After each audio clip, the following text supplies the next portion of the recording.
There's a pretty cool Microsoft app that's not used very often, and it's the Whiteboard app, and you can see it's here on my Office 365 homepage. If yours isn't there, go to All Apps and you'll be able to find it. Okay, so if you click on Whiteboard, what it creates is, exactly as it says, just a whiteboard. Now you can create new whiteboards, or it holds onto all your old whiteboards. And so, for example, this is a whiteboard that I've shared with students, and you can see I've shared with it. And we can talk about when it was last edited. And if I bring it back up, we can rejoin this whiteboard. And so this is a whiteboard that I have collaborated on with students in regards to doing some work with Minecraft. And so first of all, we've got some pens popping up. It's taking longer than expected. While we do that, you can see that we have the ability to go back to my whiteboards here, or we can open it up in the app, which is the application which you can put onto your computer.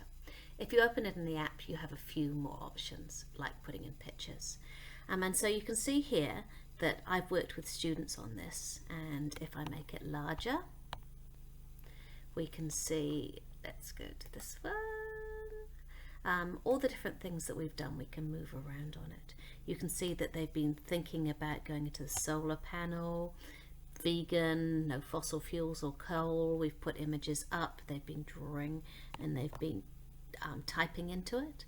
And so this becomes their whiteboard, their thinking online, and students can all work on it online as well. Now obviously I've got a pen, so for me it's a lot easier to draw, and students with touch can also draw, so that's me drawing with my touch at the moment.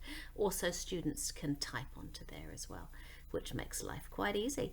So that's Whiteboard. Now if you want to share the whiteboard with students, you can go down here and you can click on the inviting participants. And then you just have to invite them by email or create a sharing link so students can do some collaboration together. Also here you saw that I can title it, so I can make sure that I know what we're talking about. So this is a really great way of making sure that documentation all stays together. That's Whiteboard. Have a play.